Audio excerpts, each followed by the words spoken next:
Hello, this is Storybooks channel.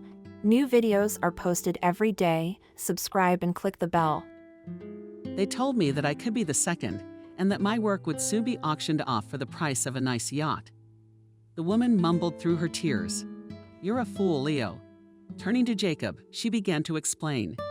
"My Leo has had an extraordinary talent since childhood. When he was young, he studied to be an artist and drew pictures." Leo interrupted his wife. "How many times can I tell you that they paint pictures? They paint the remarks of the husband." Emily did not react and continued, "Painted paintings for sale." And then out of the blue I started singing. I did everything I could to stop him. I chased his friends away, I spiked his vodka with note grass, all to no avail. Leo chuckled. "I'm like that, you can't test me with anything." His wife threw a threatening look in his direction and whispered, "Doctor, I wish I'd had time to ask you to stitch that ampoule in his stomach before the operation. You know what I mean." Emily looked pleadingly straight into his eyes, and Jacob did not know how to answer her culturally. After a long pause, he said, "I understand your anguish, but you are addressing the wrong address." At Emily's eyes sparkled in tears, and she reproachfully declared, "Right people say that our medicine is not capable of anything." Vaughn knew that Over the River Lives puts everyone on their feet, does not refuse anyone. The nurse, who was also present in the ward during the rounds, caught a threatening note in the voice of the local resident, and became, "You are right," to pull Emily out of the room. "Go, please, do not interfere with the doctor examining the patients," proudly shook the red-haired Punches. Emily left the room and Jacob was able to continue examining his patients. After the rounds, Nurse Tonika, as if, "By the way, told the doctor you are a new person at us, and have not yet had time to get acquainted with the peculiarities of local life. The fact is that specialists do not stay with us for long, so the population is forced to turn to healers, although most of such healers are charlatans. There is no other alternative. It is true that a young witch doctor who settled 3 years ago by the river really helps people." Tamichka wanted to add something else to her story, but at the last second she changed her mind. Jacob did not pay much attention to her words, although there was a case in his life, confirming the high effectiveness of unconventional methods of treatment. The man tried not to remember about that period, as it caused heartache. In Jacob's life, there were many difficult moments that he wanted to forget about. More than once he tried to start from scratch, but he did not always succeed. He had set out a month ago with such intentions too, although he hadn't planned a change of residence. But in the surgical department of the city hospital, where he had worked for almost 7 years, there was an unhealthy environment. And it happened after the superintendent appointed a reprimand Peter after the retirement of the old superintendent. The duties of the head for almost 6 months performed Jacob, and everyone was convinced that his candidacy is about to be approved at the top. But these optimistic predictions were not destined to come true. One morning, Jacob habitually opened the door of his office and froze from surprise. Behind his desk, a strange man stretched out languidly. Jacob did not start a scandal and delicately asked, "Sorry, I do not know what to call you, but I wonder why you are in my office." The guest jumped up and in one leap crossed the distance separating them, without giving Jacob a second thought. He shyly embraced him. "Jacob, my friend, don't you recognize me?" Jacob took a closer look and hardly recognized the fat man.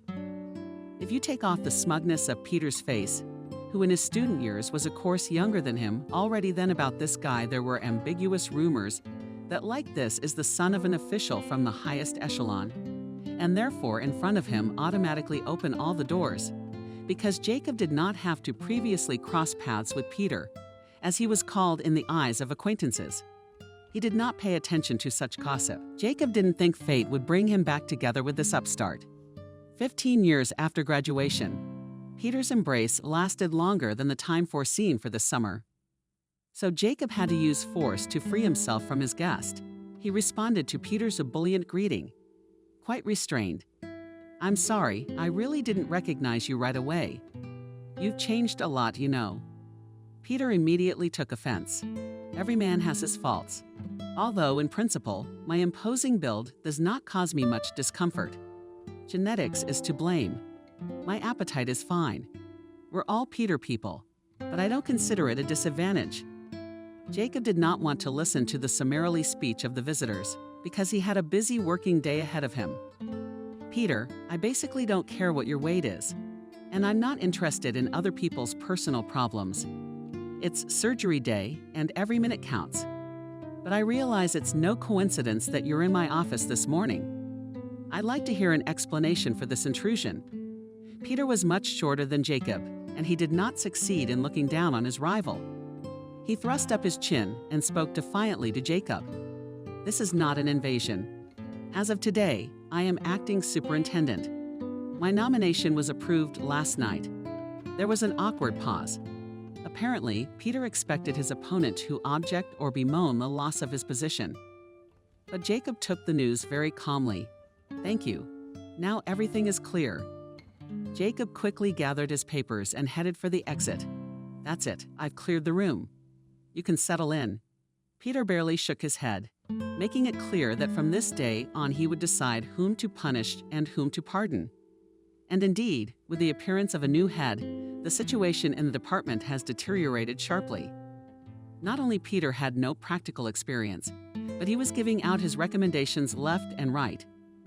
Peter brought his own staff to the department, which the old workers did not want to put up with. To their discontent, the new manager replied, I'm not keeping anyone here who doesn't like a free exit. There are no irreplaceable people. Jacob tried to reason with Peter. Peter, I think you got off on the wrong foot. You can't throw away experienced personnel like that. After all, medicine is a field where the loss of one good fighter can affect the result of the entire battle. Peter's sensible remark has got his chin up again. Jacob, I do not need your advice. My main task is to organize the work in the unit entrusted to me, and I will pursue that goal with all means at my disposal. Do you like it or not?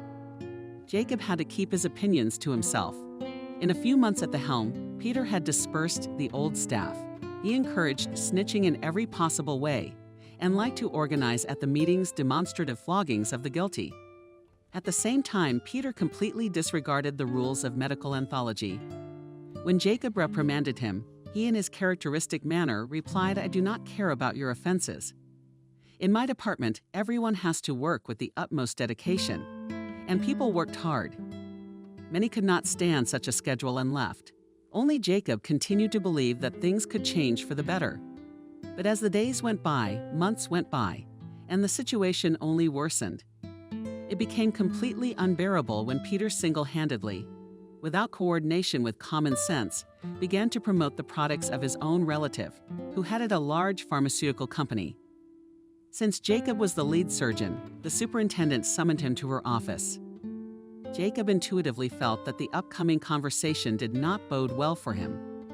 Peter, as always, with ostentatious arrogance said, Sit down, Jacob. You know yourself. There is no truth in feet. Familial address cut on the nerves, but Jacob restrained himself. It's all right, Peter. I'll stand. I don't have time to sit around. The patients are waiting. The superintendent's face was distorted by a squeamish grimace. Oh ho ho, you'd think you were indispensable. I have to start by reprimanding you.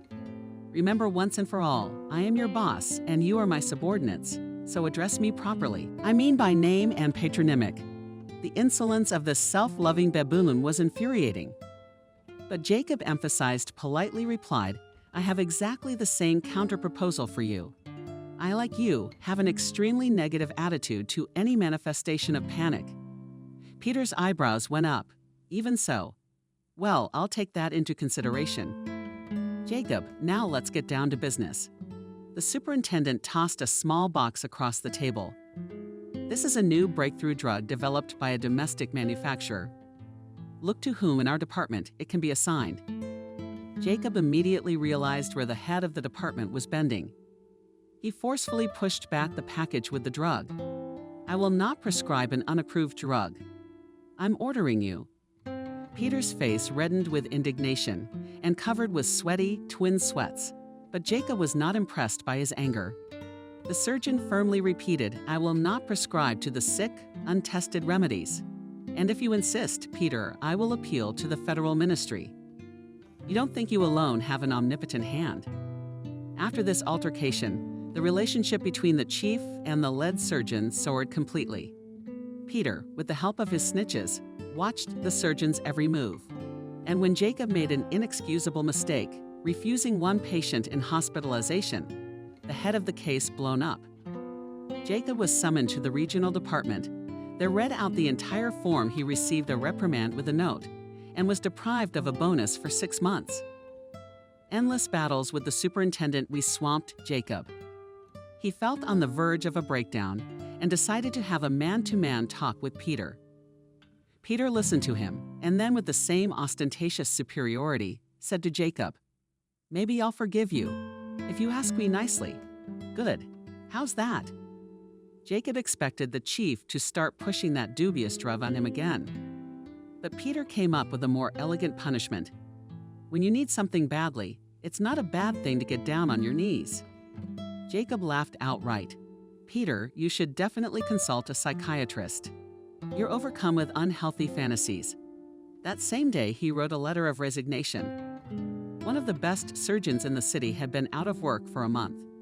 He was about to take a job in the ER when he got the call from Andrew. "Jacob, I heard a rumor that you're out of work." "Yeah, I took a short break, but I got some ideas. I'm looking to change the field a little bit." Andrew yelled into the phone. "Don't even think about it. You're a surgeon from God. You dropped in on me. I want to offer you a place." Andrew Jacob was in the same class with Andrew. They were on a humanitarian mission together in Africa. Then their paths diverged. Andrew later graduated from the military department and was in hot spots. Once he was very unlucky and got a serious wound, after which he could not operate. When he was offered a position in the regional Ministry of Health, he accepted. As a man devoted to his favorite profession, Andrew did everything to save human life, in the global sense of the expression, having learned about the difficulties of Jacob, with whom they had been traveling around the world for several years. The high official immediately engaged in the employment of a friend. Jacob did not wait for a second invitation, and on the same day went to visit whom he greeted him warmly and immediately said, "There is a vacancy for a surgeon. Of course, you can refuse such an unenviable position, but this district hospital in the next 2 years will be renovated. I don't have to tell you what prospects await you." Jacob weighed the pros and cons and agreed to move to the backwoods. "Thank you, Andrew. I don't really have much of a choice, so I'll take you up on your offer." Andrew gave the surgeon a friendly pat on the shoulder. "A change of scenery will do you good. Perhaps in this you will meet your destiny." This wish embarrassed the man, who had long ago given up the search for his happiness. All his attempts to merge the family nest ended in painful losses, and he had long ago got rid of illusions. He put all his energies into his work. Sergiv was not distinguished by its scale. This small town is nestled on a hill and terrain. From the cave they are along and across, large and small rivulets. Many natural water bodies did not have names for easy orientation. The local population used such terms as the river behind the dark forest, or the river near the poultry farm. Molly learned the peculiarities of local toponymy as a child, when she and her mother came to visit Wendy. But in 20 years, things have changed. Even in such a wooded corner as Native Village, only an unnamed rivulet, flowing almost right next to the house. The old Snakar still rolled merrily in its waters into the unknown distance. In the spring, it fell apart, flooding the nearby meadows, but by the end of May it returned to its usual course again. And then it could be waded across on any property. Wendy's modest home had long ago been on a topsy-turvy path. For dozens of years, this woman had been doing her best to help the people of the district center and the small villages scattered on both sides of the creek. When Znaharina finished her earthly journey, the baton was taken over by her young relative Molly, appeared in the cabin across the creek in the middle of winter. In midsummer, she gave birth to a baby boy. The villagers told various legends about the girl and the unknown father of her child. Although more than 3 years have passed since that time, the folk myth-making has not died down. Of course, to the very heroine of these stories reached the scandalous rumors. But Molly did not attach any importance to them.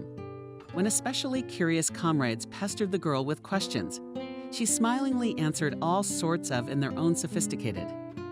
Such an answer caused misunderstanding and gossip.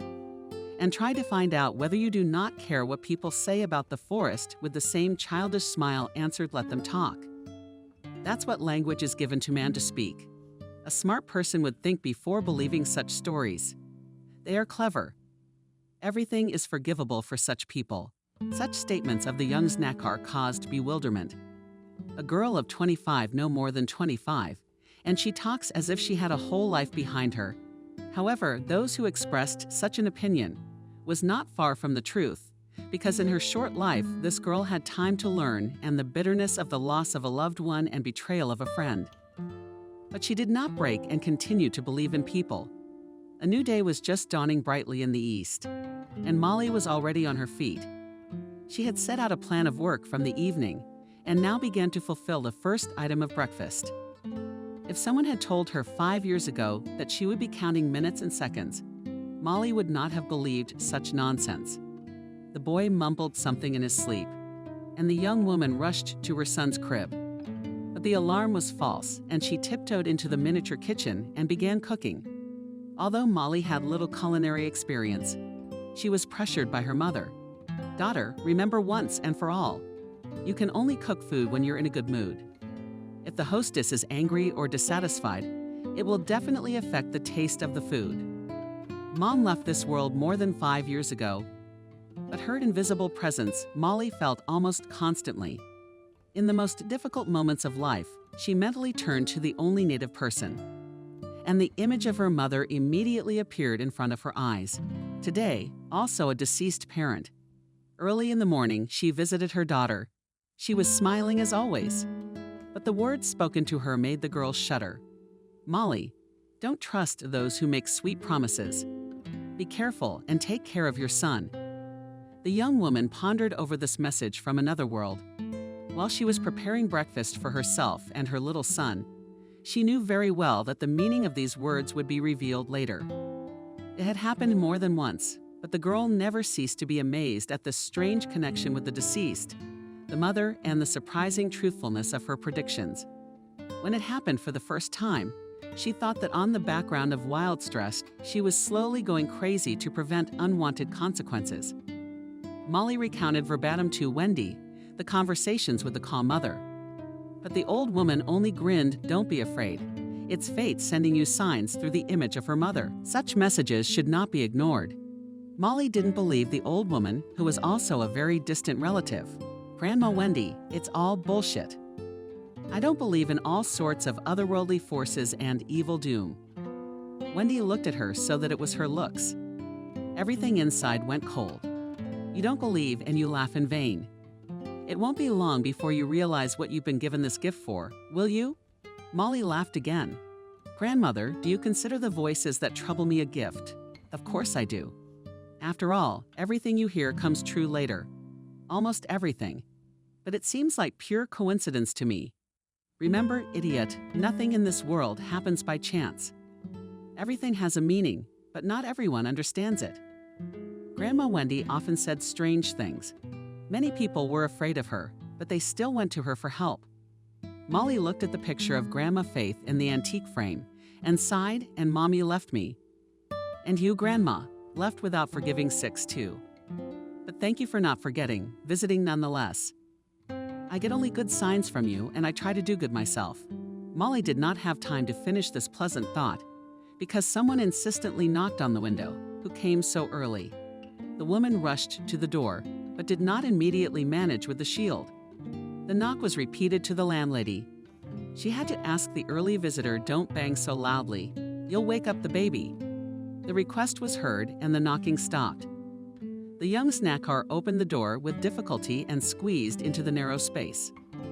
Lucy Guest at once expressed her displeasure. "What are you so long entrenched or hiding? Who in the house from the eyes of strangers?" The visitor looked around, but found nothing suspicious. "I was going to visit you yesterday, but I didn't have time. So many things to do around the house, I have no time for anything. And then there's this damn splinter." The woman nodded at her bandaged palm. "I got it 3 days ago. I thought it was nothing. but it was just a fire burning and twitching inside. Molly asked for a guest. "Aunt Lucy, why don't you sit in the chair and I'll look at your arm?" Lucy lamented about her miserable life. The healer complied with the request, but as soon as the hand sign touched her arm, she cried out, "You be careful, or I might pass out from the pain."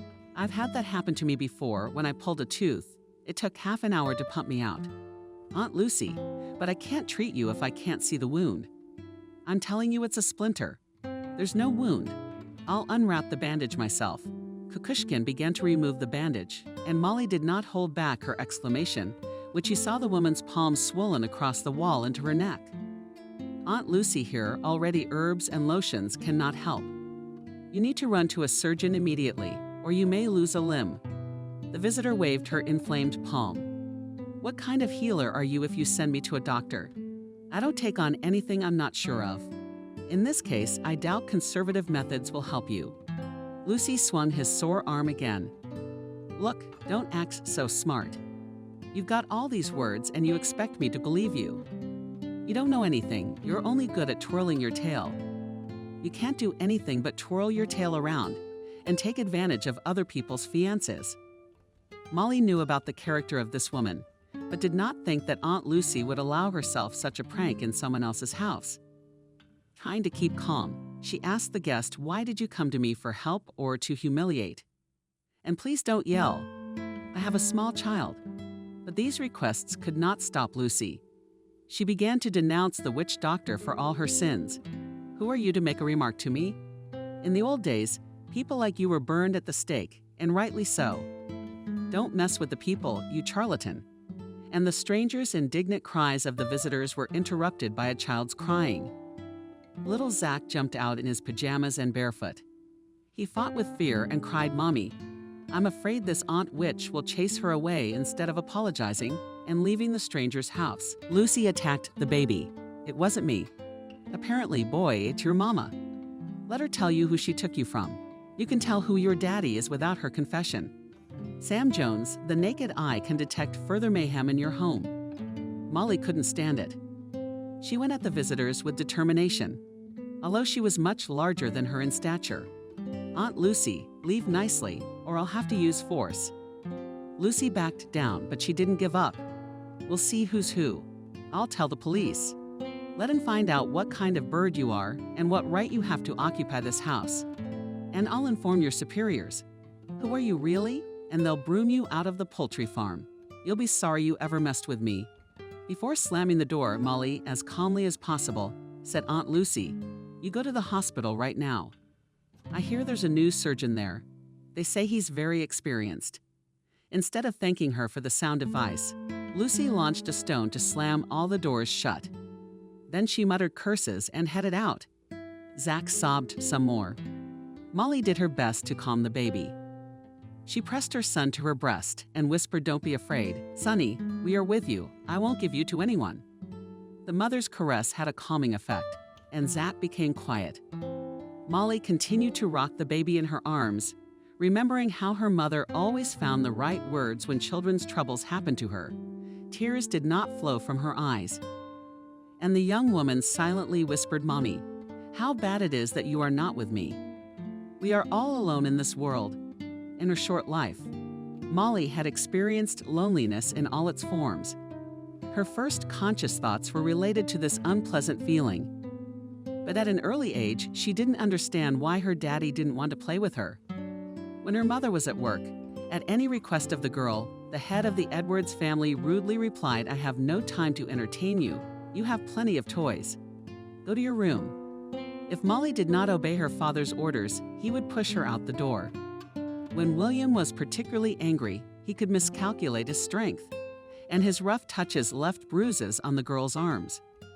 One day, the mother was worried sick when she saw purple spots on her daughter's hands. "Molly, where did you get that?" The daughter immediately blurted out, "Daddy did it to me." I didn't listen to him, and he got angry when he heard the girl's answer. William was furious. "Molly, who taught you to lie?" Such a little girl is already lying, noticing the wary look of his wife. The man began to explain to her excitedly, "Betty, who do you believe me or this dog?" You know very well that little children are prone to lying. Molly is an overly active little girl and is always bruising herself during her playtime. Betty replied not right away. See, I might have believed your version if it weren't for one thing: children are more likely to have bruises on their feet. And there are blue spots on the shoulders and arms. And it's hematoma-like in nature. It's not hard to figure out how they got there. Molly remembers well how, at these words of her mother, the father again threw her an angry look. But at the same time, he faintly asked her daughter, "Tell Mommy it's not true. Have I ever hurt you?" The man's question went unanswered because Molly ran off to her room. Already at the age of 5, she knew very well how an honest answer could turn out for her. She drew patterns on the horse glass with her finger until late at night and dreamed of a very different life. Betty, after that egregious incident, also drew the appropriate conclusions. She placed her daughter with friends or acquaintances for the time she was on duty. William did not object to this change, and when Molly returned home, he wryly remarked, "Ours is back. And how is it at other people's aunts' houses?" "Better than at home with Daddy, I guess." Although the girl didn't like the nomadic lifestyle, she answered her father's questions with an affirmative nod of her head. From then on, she stopped seeing William as Molly's father and protector, avoided talking to him at all costs, and tried not to be alone with a man from whom undisguised hatred emanated. Despite the differences between the spouses, the Edwards family was considered exemplary because in those years, above all valued above all material well-being. Neighbors, acquaintances openly invite the couple. Grandmothers in the evenings on the bench at the entrance discussed. Such good, positive people. Both doctors get a decent salary. They have a car. The apartment is also richly furnished. What else do you need for a happy life? This is a question Betty has not found an answer to for many years. Indeed, professionally, she and her husband were doing quite well. She was the head of the environmental department at the city hospital, while her husband held a senior position in a private clinic. His father, who had been a prominent financial official under the socialist system, had provided him with a warm place. The Edwards family was not in need either, although there was no extra money. But for all the apparent prosperity was not the main component of love. Betty and William studied at the same institute, but in different departments. What happens in a student environment? The young people first developed a friendly relationship. Betty was courted by William's friend, who then had an accident. In the most difficult moments, William gave the girl a friendly shoulder. "Betty, you can always count on me. You've lost a loved one, and I've lost my best friend. It seems to me that together you and I will be able to bear this loss more easily." The girl gratefully accepted the guy's words. But their relationship very soon ceased to be friendly. William told the girl Betty more and more insistently every day that you should let go of the past. You can't get your old love back, and you shouldn't dwell on it. You're a young, beautiful woman, and I think it's stupid to condemn yourself to loneliness. Believe me, 5 years will pass, and you will regret that you missed the opportunity to be happy. William made speeches like that almost every day, and Betty gave in. But there was one more thing that made her give in to the guy's entreaties. Soon after the tragic death of her fiancé, she realized that she was expecting a child. But William Edwards reacted positively to this fact. He assured the girl Vetui, "I consider it my duty to take care of my best friend's child. So the sooner you and I formalize the relationship, the better it will be for all of us." This confession completely reassured the girl, and she agreed to become William's wife. But apparently, the groom did not hold back and told his father that his young wife was expecting a child from another man. Edwards Sr. was furious, and without choosing words, began to reproach his son. Only a complete idiot could come up with such an idea. Have you seen any conscientious movies? Voluntarily take responsibility for someone else's child? Well, I'll tell you straight, son, once you've got it on your shoulders, you carry that burden until you get tired of it. But in my house, William has decided to correct his father. Betty's expecting a girl. I don't care, a girl or a boy. I do not wish to see her child in my home and will never acknowledge it. Of course, Molly was not privy to the backstory of its birth, but she did not have the opportunity to learn of her grandparents' love. as her father's parents ignored the fact of its very existence. William himself subsequently repudiated the commitment he had, in a burst of the kindest affection, willingly made before she was born. The truth that she was not his own daughter, Molly learned only after the death of her mother. Betty kept this family secret until her last breath. The sudden departure of her mother was a terrible blow to Molly. After all, Betty had never complained about her health. She ran in the mornings, and on weekends, she did not visit the swimming pool. This resilient woman seemed to have endless energy. Even William often joked about it. "Betty, I'm sorry, but I often think there's a perpetual motion machine inside you. I'm completely exhausted by lunchtime, and there's no mistaking you." On such remarks, Molly's mother answered simply, "William, unlike you, I cannot relax, so I try to always be in tone." The smile disappeared from the woman's face as she added thoughtfully, "It's true that I've been having a lot of headaches lately. The girls took my blood pressure, and it's higher than normal." Molly did not hold back, despite William's presence. "Mom, is it time for you to take a break? You should go to a resort near the sea and have a good rest." The head of the family, with unconcealed irony, exclaimed, "Dreams in you are weakness." "Molly, do you believe in what you're suggesting? Who will let your mom go to this resort? I mean, she's indispensable. She's used to pulling the whole department." Daughter and mother exchanged understanding glances and did not enter into an argument. They knew that such verbal altercations most often end in a heated scandal with insults. Molly locked herself in her room, immersed in reading notes. She too decided to devote herself to medicine, as her mother, and studied at the third year of medical university. That momentous conversation in the kitchen was soon forgotten. Only later, when Mom was gone, in the memory involuntarily surfaced moments that Molly had not given importance to before. Subsequently, the girl repeatedly chastised herself for inattention. The alarm beacon didn't work, and when her mother had to call an ambulance to the house, the woman's well-being deteriorated suddenly. She turned pale and grabbed the back of a chair. "Daughter, I don't feel so good." Dial 03. The emergency team arrived just 5 minutes later. The doctor scolded Veta for not caring about her health, and then gave her an injection. After that, the mother felt much better. The head of the household was not at home at the time. Betty asked her daughter not to say anything to him. "Daughter, your mother was just a little tired. So my blood pressure's skyrocketing. Tomorrow morning, I'll call the chief and take a couple of days off." But in the morning, the woman forgot her intention and flew to work. Molly tried to stop her. "Mommy, you were really sick yesterday and you promised to stay home."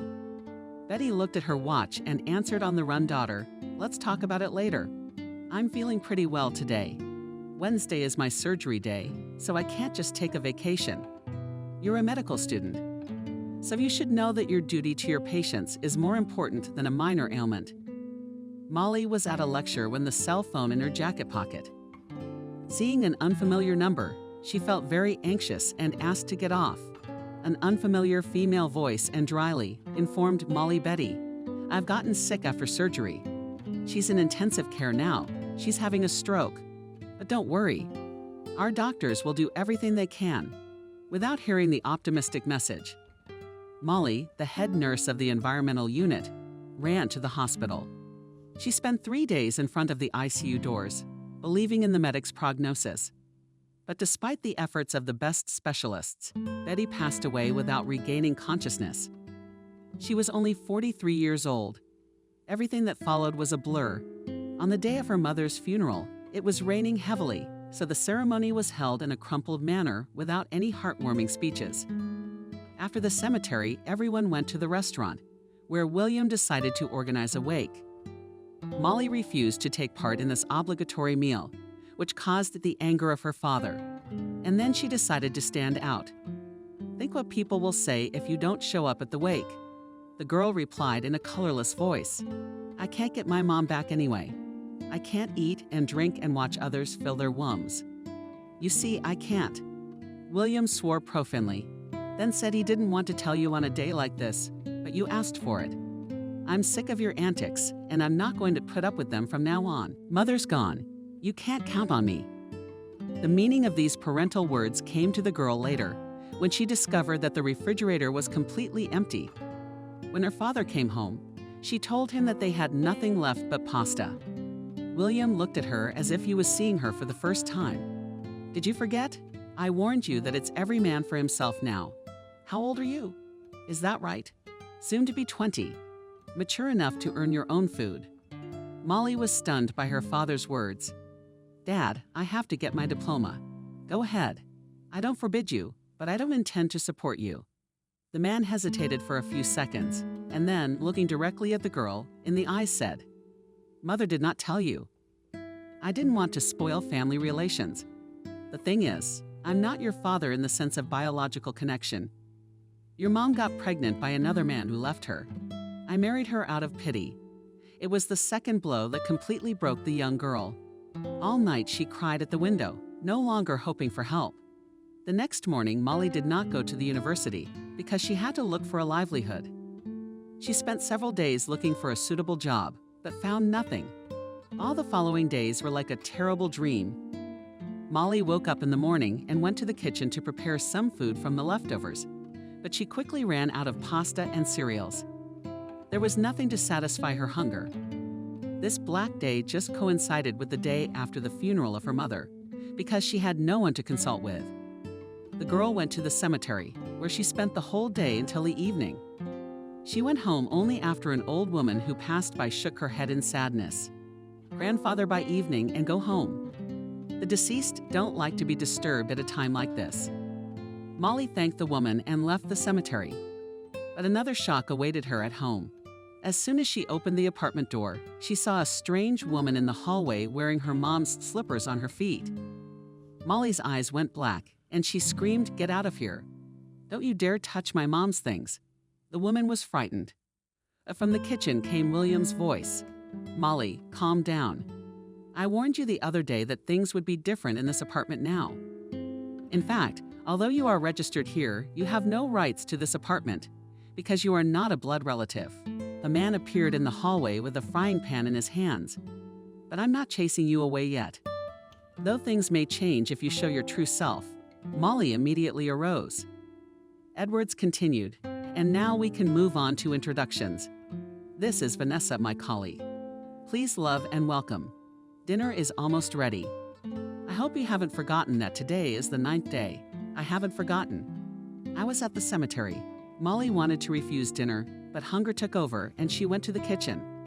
When Edwards graciously invited her to the table, she did not listen to what he was talking about with his colleague, because her thoughts were occupied with solving one question: how to go on living.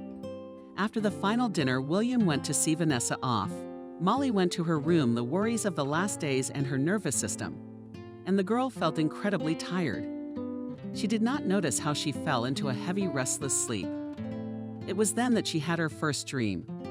Molly's mother did not remember what the late mother said, but in the morning she felt relieved. It was as if she had recovered from a long illness. Another event happened that day that would later change her life. She decided to go out in the morning to look for a job. She was immediately lucky. At the bus stop, she noticed an advertisement that attracted her. A day caregiver for a paralyzed woman was needed. Molly tore off a piece of paper with a phone and immediately dialed the number listed there. She was answered by a young man. "Yes, we urgently need a caregiver, preferably with a medical degree. If you meet these 2 requirements, come on over." The man dictated her address and she was about to set off, but accidentally pushed the woman to wait at the bus stop for her bus. Molly hastily apologized, and at that moment she heard someone's voice. "This woman is about to back up and get hit by the bus. Help her." Before Molly knew it, the woman she had accidentally hit recently was rushing forward, but she didn't realize her strength. Molly managed to pick her up as she fell. The old lady was in shock. "I could have been hit by a car. Thank you, Molly. You saved me. Let me thank you." The woman went through her purse, but Molly absolutely refused to take her money. Good deeds don't require payment. "It's not nice that I helped you out of trouble." In high spirits, she went to the address, where she was met by the owner of a pleasant baritone. He helped Molly to take off her cloak, and only then held out his hand to Martin. Molly gave her name. The landlord led her deep into the apartment. The three of us live in this big apartment. I have a purely female company, so it is me who has to solve all the problems. My grandmother, Lola, needs care.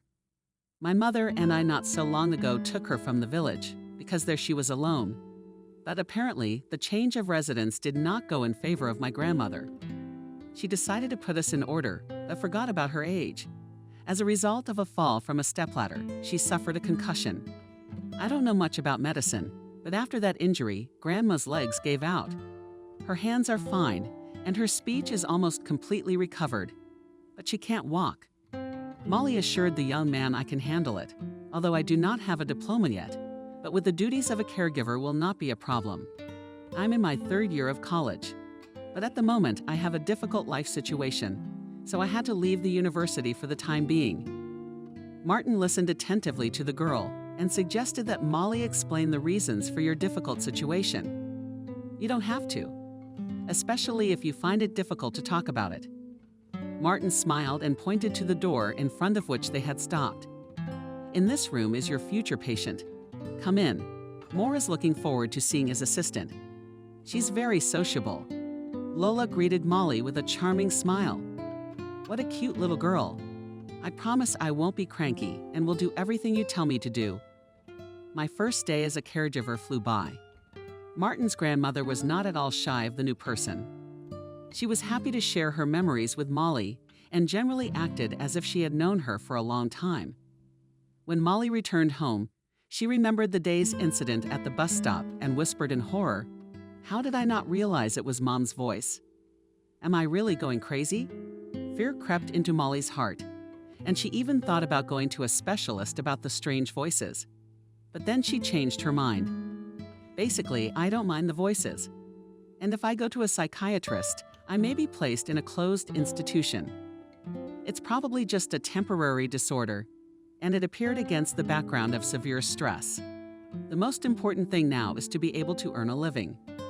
With this optimistic thought, the girl fell asleep after the first working day. Soon Molly regained her former confidence and was happy to wake up in the morning. She hurried to her patient, and they spent the whole day talking. Martin met Molly in the morning and walked her to the bus stop in the evening. He didn't like to talk about himself. Only once he confessed to Grandma that I had wonderful children. But with my mother, we don't have a good relationship. She's always trying to impose things on me that contradict my principles. You know, when I was a child, I dreamed of becoming an adult as soon as possible, to get rid of my mother and their moralizing with Martin. Molly felt free and at ease. She noticed that the young man was also showing interest. Many times the girl caught his long gaze, and it is a mutual sympathy. It did not escape the keen eye. "Lola, you are such a handsome couple. I look at you and can't help but admire you. It's been a month." Molly's ward began to sit up with her help and then stood on her feet. The old woman considered her healing a miracle. "You got me back on my feet. I didn't believe I could walk anymore, but when you appeared, I felt strong. Just the touch of your hand helps." Molly, it was nice to hear the old lady say that, but she didn't pay much attention to it. Meanwhile, her relationship with Martin became more romantic. The young man began to give her flowers. Once he invited her to the movies. After the session, they walked along the waterfront, and Martin uncertainly suggested, "Molly, you could live with us? It would be more convenient for everyone." The girl doubted the correctness of such a decision. "How would your mom feel about it? Are you sure that she will like the constant presence of a stranger in the apartment?" "Honestly, I don't know. She's a very unpredictable person, and she's a little unpredictable." "Then don't make her angry. By the way, she's due back from a business trip any day now. It was her idea to hire a nurse for Grandma. I was totally against it at first, and now? Now I'm glad I listened to Mother. But that's probably the only positive example." Lissa showed up unannounced. Molly was in the bathroom when she heard strange footsteps in the hallway. She shouted loudly to Martin, "We're having a water treatment. Don't come in yet." But the door swung open. "Who's that? Who's making such a racket in here?" Lola answered. "Oh, the traveler's here, and she's not happy as usual. Or a black cat crossed your path on the way home." "Mom, are you always joking?" Lisa went into the room and kissed her mother. Lola was touched by his daughter's attention. Martin and I have been waiting for you. He had to sit with me for almost 2 weeks, and then he came to us through an ad. This beautiful girl is here. Her name is Molly. She forgot we were going to hire a caregiver. The old lady mumbled. Now I see who has a short memory. Although at first, Lisa had treated the young caregiver with ostentatious coolness. Over time, their relationship warmed. Martin's mother was particularly impressed by the fact that one day during dinner, Molly confidently told Lisa, "You should not put on pickles because you have diseased kidneys." If I'm not mistaken, the woman dropped the cutlery from her hands and stared at the girl. "How do you know about my kidneys?" Molly made an uncertain gesture with her hand, but she did not answer the question. She realized how her story would be received by the voice, but the hostess was struck by the girl's abilities. She wanted further proof. For this purpose, Lisa invited her friends. The woman even thought of a suitable reason to drink tea in pleasant company. Molly felt uncomfortable surrounded by status ladies and wanted to leave the room of the hostess. But Lisa asked her to. "Molly is scanning my girls. Tell me, what are their hidden ailments?" The girl was dumbfounded. "And I'll tell you later, well." She hurried to her ward's room and took a long time to come to her senses. The old woman noticed that the girl was distraught. "Molly, what's wrong? Or were you offended by a close call?" "No, everything is fine." Soon the hostess escorted the guests and looked into Lola's room. "Molly, I need to talk to you in confidence." The girl realized that Lisa would ask her for information about the hidden ailments of her friends, but there was nowhere to go.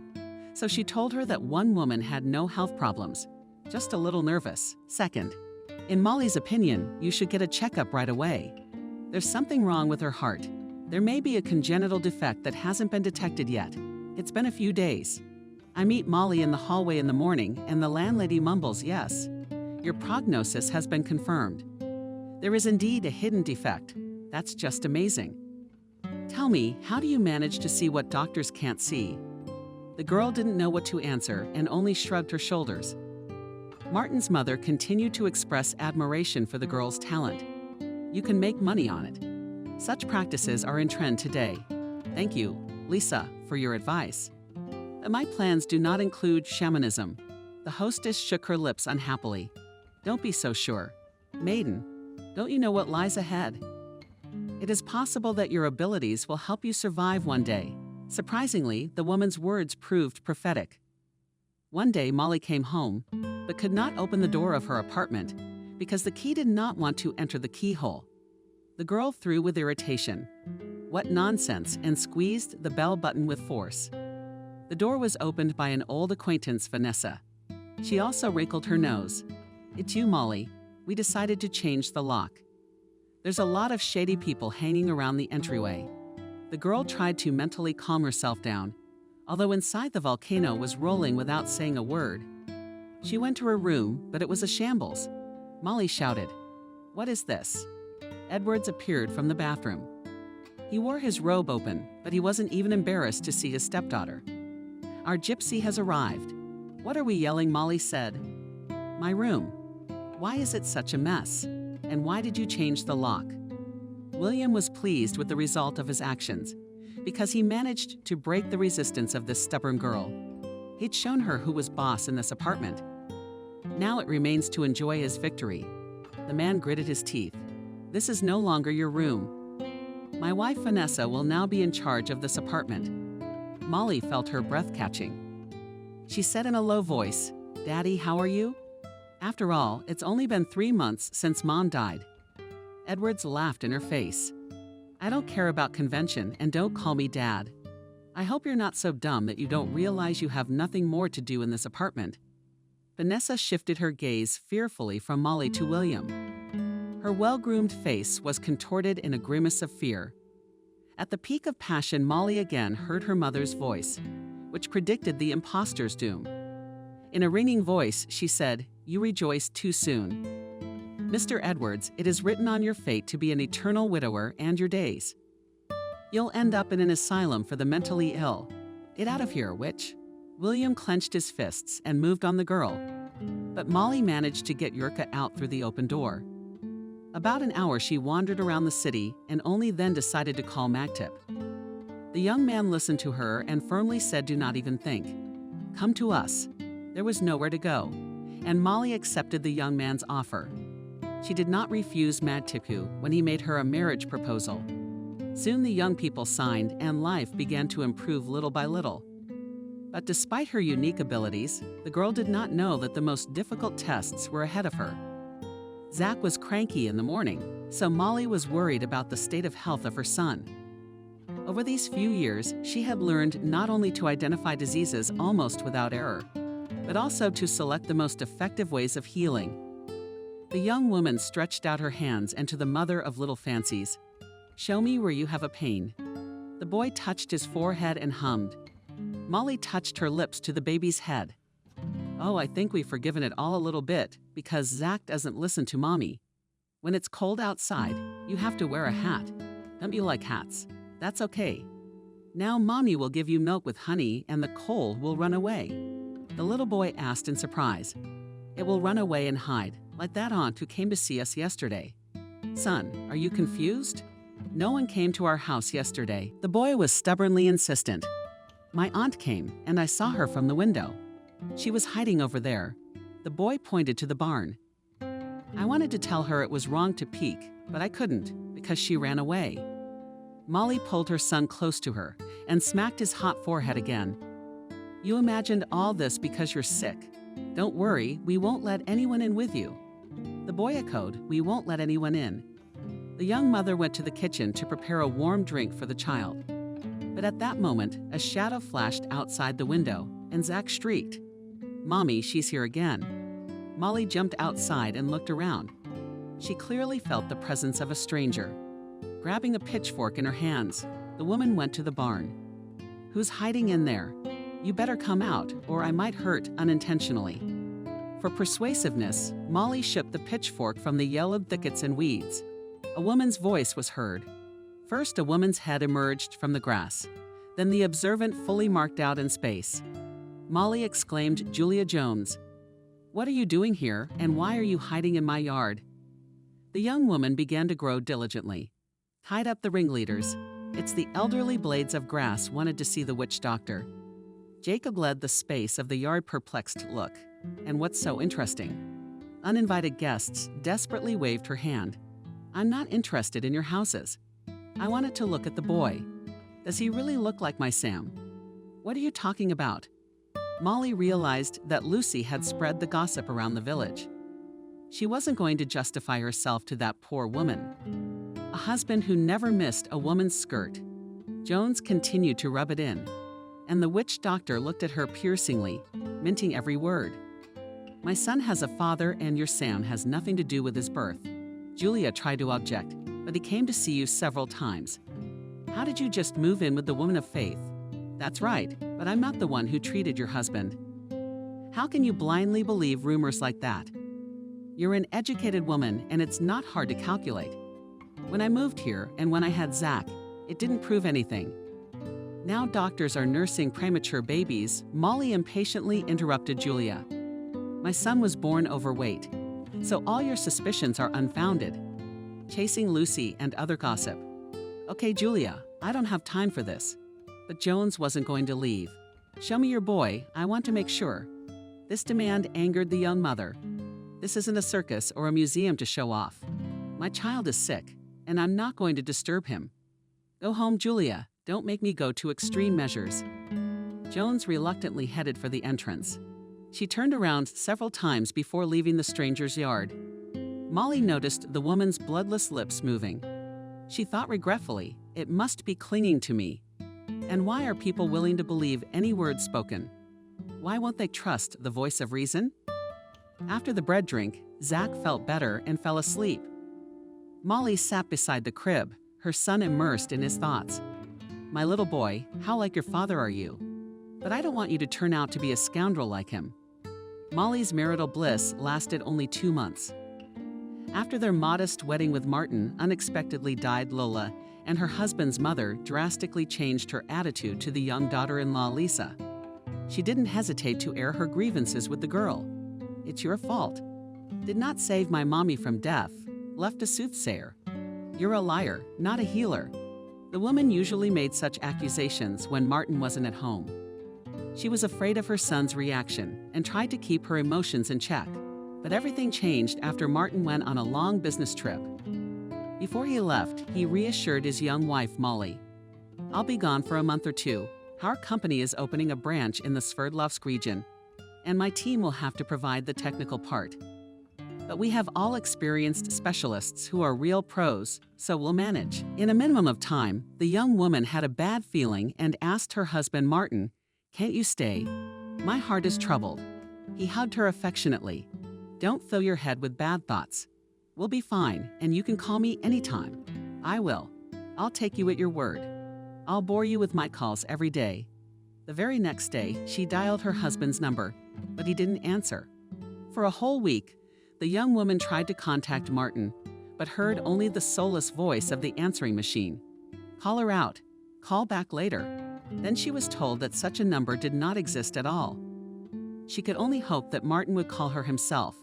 But as the days went by, her cell phone gave no sign of life except total incomprehension. What had happened to Martin? Worrying was her mother-in-law's attitude. She became irritable and rebuked her daughter-in-law for the slightest misstep. Subsequently, Martin's mother began to ignore her daughter-in-law's presence. As soon as Molly showed up in the kitchen, Lisa would defiantly leave, emphasizing with her behavior that she did not want to talk to her. This went on for about a week. Molly sensed that a storm was brewing, and she wasn't wrong. One evening, Lisa didn't come home in an agitated state, and from the doorstep began to shout, "Molly, where are you? Come here. There is a serious conversation." The girl had to obey her mother-in-law's demand. She went out into the hallway and immediately smelled the odor of booze. This fact shocked the girl, because Lisa was very careful about her health. She always refused wine, even on holidays. Noticing that the daughter-in-law wrinkled Mother Martin, critically remarked that she did not like it. "I don't like a lot of things either, but I have to put up with it. For example, your presence in this house pisses me off. Tell me how long you're going to sit here waiting for who knows what." "Lisa, why are you doing this?" "I'm waiting for Martin. He's my lawfully wedded husband." The woman burst out laughing. "He had a platoon of wives like that before him. Do you really believe in fairy tales? My son is not your type. That's not the kind of wife he wants. Let him decide what kind of wife he wants." The mother-in-law came so close that the girl felt her breath on her face. "Listen to me, beautiful. Has it not yet reached your native brains that Martin regrets his hasty wife, and that's why he doesn't answer you? By the way, he called me the day before yesterday. Told me he's gonna be delayed another month." Molly held her breath. "Lisa, he asked about me." "He did. He wondered if you moved out of this apartment yet. I'd really like to hear the answer to that question too, because your presence in this house really annoys me. What are you here for, anyway? Your services are not needed. And if you're going to live on someone else's dime, that's not gonna work. So find an apartment. And the sooner you do it, the better. I'll even give you some money. Given your hopeless situation, go to your relatives. After all, you have aunties and grandmothers." Lisa took out 2 bills of the highest denomination. "I hope you and I understand each other." There was a hammer pounding in her head, and the sound made her very dizzy. Molly began to hastily gather her things. Before her eyes flashed the face of her mother-in-law, distorted with hatred, and in her ears those nasty dots. Her words sounded, "Look for an apartment. That's not the kind of wife my son needs." Martin called to me, smearing tears and despair on her cheeks. A young woman whispered to her. "He called me because he was afraid, and I was such a knave fool. I wanted to make them happy with the news that we were having a baby." Molly had only recently found out she was pregnant, but she had been hesitant to tell her mother-in-law. "It's okay. I'll be fine on my own. We don't need anyone." In that critical situation, she felt for the first time united with her unborn child. Trying not to make any noise, she left her husband's apartment and headed for the train station. She already knew that she would buy a ticket to Native Village. Wendy wouldn't chase me away. I have nowhere else to go. Just the day after Molly arrived at the village across the creek, news spread throughout the neighborhood that a distant relative had settled in. Wendy treated people with herbs, but she selected the formulas based solely on the complaints of visitors. The old lady's granddaughter had different diagnostic methods. Molly could identify a diseased organ with a touch of her hand. Over time, she learned to control her unique abilities and the accuracy of her diagnosis. Amazed even medics, who sometimes turned to her for help. But the popularity of the young witch doctor did not many became across the throat. Questionable activities of a young woman attracted the attention and representatives of law enforcement. One day, Molly visited the district police officer and advised you to get a job, because people are different. They say I have no complaints against you. Live as you like, but I have to respond to complaints. Go to the poultry farm. There's always a shortage of labor there. Molly thanked the district officer for his advice and was soon on the payroll. While Wendy was alive, she worked in shifts. But after the death of a relative, the question of where to put the child came up. And here again, kind people helped. The company allocated a place in a kindergarten for a single mom. It remained only to rejoice in life. Envious, ill-wishers have already hatched a plan of revenge, strangers who dared to break the established order in their promised corner. No sooner had Julia Jones left the house. The healer, as she noticed not in the distance painfully familiar male figure out of rage. The woman whispered, "Oh, you ghastly," to this Vedi me poured, but nothing, I'll arrange you. Love comforts together will be on a hot griddle tumbling, trying not to give away his presence. My jealousy is unbearable. Woman sneaked into her house. The children rushed to her with questions. Mom, where have you been? Dad came to ask for you, and we don't know what to say. Julia automatically asked her daughter, and where is Daddy now? Where is he? He went to work. He just left without waiting for you. His car broke down. It needs to be repaired. I made him some sandwiches because Daddy said he'd be late. The woman listened to her daughter, and in her head a plan of revenge was already brewing. She muttered, "It's a good thing Daddy will be back late." The daughter looked at her mother in surprise. "Mom, you seem strange today. You're scolding Daddy for being in the workshops all day, but you're saying it's a good thing." Julia whispered at her daughter and went about her chores. She could hardly wait until evening when it was quite dark. The woman slipped out of the house. She brought her bag with her, which she tried to carry very carefully. She stepped carefully past the neighbors' houses and disappeared into the night. All day long, Molly had not gotten the visits of Julia Jones out of her mind either. I still don't understand why that woman came. And she was behaving strangely. Can jealousy turn a mother of two into such a hunted creature? It's just an unsubstantiated rumor. I've only seen that Sam a few times, and that was in public after dinner. A woman was about to do laundry, but the old lady next door came in. "Molly, baby, look at my leg. You've got eyes like x-rays." The old woman was leaning on a crooked branch and barely had a ferret, so she sat her down on a stool. "And where did you get it?" The old woman began to wail. She's getting old. Her eyes are failing. She was doing her chores at home. Diana hit a corner. "It hurts like hell. I wish it wasn't broken. I'd be dead." Kelly, like many old people in the village, had no relatives. Well, they had relatives, but they lived far away. Therefore, any illness or even a minor injury for such people seemed a disaster. The healer tried to calm the grandmother. "You still live to 100 years. You don't have a fracture, but you were wrong. I'm going to give you a little treatment." Molly took a jar of herbal ointment out of the cupboard and applied the composition liberally to the bruised long areas. Then she put a bandage on her leg. "That's it. You'll feel better soon." Kelly began to thank the woman. "You have a good heart to help people. God bless you." The old woman took a jar of ointment and, leaning on a stick, headed for the entrance. "Kelly, let me walk you out." Molly drove her patient almost to the house and then returned. Until late in the afternoon, she did her housework. The uneasiness that had appeared in the afternoon did not go away. This unpleasant feeling only grew stronger by the minute. And the woman tried to understand the reason for its appearance, but her thoughts each time returned to the morning incident. She put Zach to bed and was about to go to bed herself. Suddenly, the image of her mother appeared very clearly before her eyes.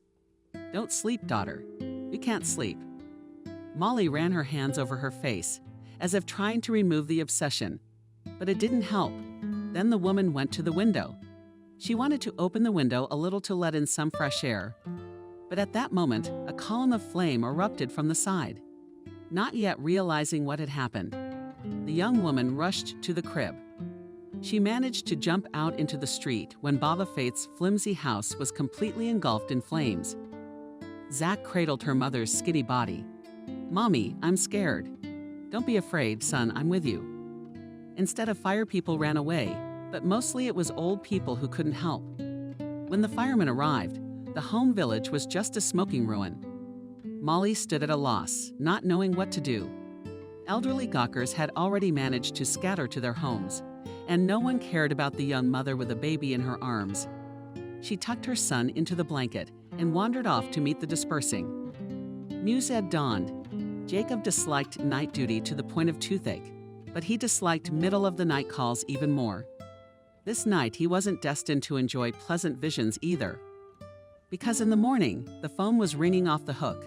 It was the duty nurse from the emergency room. "Jacob, urgently need your consultation." Jacob grumbled unhappily. "Is something burning?" "You couldn't wait until morning." The girl grinned. "There was a fire today, but not at our place. Someone's house burned down across the river, but there were no casualties."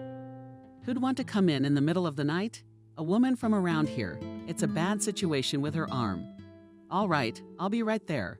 Get a small or ready just in case." "I'm all set." I could hear a woman crying on the phone. Jacob said in his heart, "They take it to the extreme and then they cry." What kind of people? The man quickly dressed and jumped outside. The morning fog completely enveloped the small town. The sight was stunning, but Jacob had no time to admire the beautiful scenery. Duty was calling him. He hurried towards the hospital, not expecting to meet anyone on the deserted street. Suddenly, he noticed in the square near the hospital an incomprehensible movement. At first, Jacob wanted to run past this suspicious object, but heard a child crying. The man thought with irritation that people can't sleep. They're dragging children with them. He came closer and only then realized that the object of his concern was a young woman with a baby in her arms. Jacob asked if you were in trouble. The voice replied yes. "Our house burned down and my son and I are now left on the street." Jacob remembered the conversation with the nurse from the emergency room. "So you're the burned out people from across the river? Do you have any acquaintances or relatives?" "No one, and everything burned down." "I didn't even have time to bring my papers." "What am I going to do with you?" "I don't have time to arrange anything for you." The man thought for a second, but then he exclaimed happily, "I don't know your name." "Sweet young lady, but here's a solution to your problem. I'll give you the keys to the house where I live. It's not far from here, near the store. You'll wait for me. Then we'll figure out what to do together. Unfortunately, I can't spare your time right now because I'm in a hurry to go to surgery." Jacob gave the young woman the keys and headed toward the hospital. Lucy sat on the couch in the emergency room and rocked her growing arm like a child. The woman's condition was worsening by the hour, and the swelling had spread all the way to her shoulder. Lucy was crying her eyes out. "Why didn't I listen? She told me the day before yesterday to run to the hospital, and I didn't listen. Now I'm gonna die." In the prime of life, Jacob heard the last words of the woman and cheerfully said, "Do not even dream. We will not let you die. We will save you now." Lucy tried to rise from the couch, but the wild pain nailed her to the seat. "I'm not the one who can't stand my hanging cats anymore. You're the one who's going to cut my arm." Jacob patted the woman on the shoulder. "We'll look at your arm first and then decide what to do. Cutting something off isn't a problem, so we'll figure out how to avoid losing it. Hey guys, help a woman to the dressing room." This request was addressed to the duty shift of the emergency room. A young nurse together with an orderly picked up Lucy from both sides, and the patient began to wail even louder. "Why didn't I listen? She warned me." Jacob inquired, "You're always talking about some kind of witch doctor. If I understand you correctly, you have been treated with folk methods before." "No doctor didn't. I had that damn splinter in me over 2 weeks ago. Everything was fine." and then my palm started to swell up and I couldn't save it. I went to a witch doctor across the river. She lives as a nurse, interrupted a patient. Jenya has a house. Balky faith this night burned down. Lucy, the palm of her healthy hand covered her mouth. My mother is a woman. Apparently put down the young witch doctor. Jacob is already a little accustomed to the local lingo, and you have suspicions about it? Lucy shook his head. Maybe I do, but I won't. Why are you slandering people for nothing? The nurse noticed. You be right. I have never believed in all sorts of things, and I have never gone to a witch doctor. It's safer and safer to go to a certified specialist. Jacob looked at the girl carefully. You're wrong. You can't deny the possibility of unconventional practices. I too, in my youth, I thought all this quackery. But then myself got into trouble and saved me a local uncle with a tambourine Jacob and removed from the hand Lucy and bandage and shook his head. Oh, you got your arm all messed up. We'll have to operate. Having calmed down, it was. Lucy started wailing loudly again. Doctor, I can't bear the pain. I assure you, you won't even feel it because we'll give you an injection. Within an hour, the operation was over. Am I alive or am I dreaming? Jacob was cheering up the patient. It's okay, and you're still on the ground. But you're going to have to stay with us for a few days because there could be complications. We're treating you. Then you'll go home, a promise that soothed the pain-stricken woman. I'd do anything to save my arm. The nurse on duty began to register the patient for inpatient treatment. Jacob looked at his watch. Wow, it's 8:30. Time to go to work. The surgeon was already heading to his department, but suddenly remembered about the girl who had the keys to the house. He asked the nurse, "If you don't mind, tell mine that I'll be a little late for half an hour, no more." Of course, Jacob will run home. Have some tea after such a restless night. It is not a sin to rest. Jacob hurried home because he didn't like to be late for work. He didn't consider night duty an excuse and hoped to be home in time for the general hospital meeting. The door of the house was open, and the man, trying not to make any noise, made his way into the large room. His guests were asleep on the couch, and he was able to get a good look at their facial features. A young woman suddenly gleamed something, and the man shifted his gaze to the nightstand and was stunned. He saw the woman's jewelry, a small pendant in the form of a locket. There was no way this thing was in this girl's possession. Jacob touched the young woman's hand, and Molly opened her eyes with difficulty. I'm sorry, I didn't realize I'd fallen asleep. The man had already completely mastered himself, and I just want to ask you one question. Tell me, where did you get this pendant? The girl said sadly, it was my mother's jewelry. It's the only thing I have in memory of her.